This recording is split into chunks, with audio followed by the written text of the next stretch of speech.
안녕하세요. 도로왕 김지훈 변호사입니다.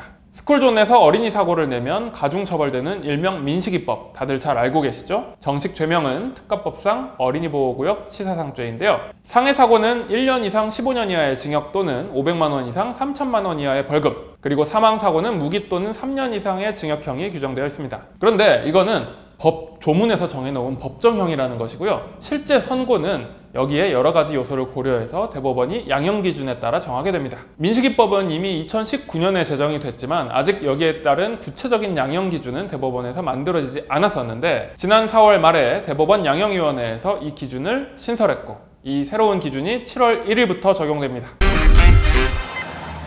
먼저 다친 정도가 가벼우면 벌금 300만 원에서 1,500만 원에 처하고 여기에 중상해나 난폭 운전 등 가중인자가 있을 경우에는 최고 징역 5년까지 가능합니다. 피해자가 사망했다면 1년 6개월에서 8년까지 선고가 가능합니다. 이때 그냥 사고가 아니라 음주운전 사고면 어떻게 될까요? 도로교통법상 음주운전죄나 윤창호법이 추가로 적용되고 그래서 형량도 가중됩니다. 혈중 알코올 농도 0.08%와 0.2%를 기준으로 형량이 올라가는데 0.2% 이상 음주운전은 징역 2년 6개월에서 4년까지 선고가 가능하고요. 여기 음주 측정을 거부할 경우에는 1년 6개월에서 4년까지도 가능합니다. 자, 그럼 유형별로 가능한 사례들을 더 볼까요? 먼저 스쿨존에서 만취한 상태로 어린이를 상해한 사고입니다. 혈중 알코올 농도 0.2% 이상으로 스쿨존에서 음주운전을 해 어린이를 다치게 하는 경우 최고 징역 10년 6개월까지도 가능합니다. 만약에 이때 다친 아이를 유기하고 뺑소니해버리면 16년 3개월까지 형량이 늘어날 수 있습니다. 다음은 스쿨존에서 만취해서 사고를 냈는데 어린이가 사망한 경우입니다. 이때는 최고 15년형이 가능하고요.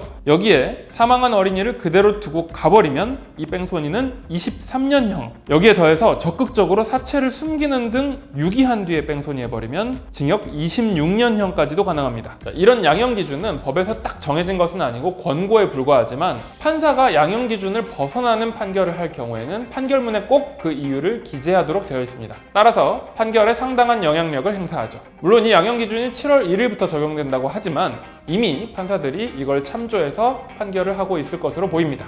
더더욱 스쿨존에서는 안전운전 하셔야겠습니다. 지금까지 도로왕 김지훈 변호사였습니다.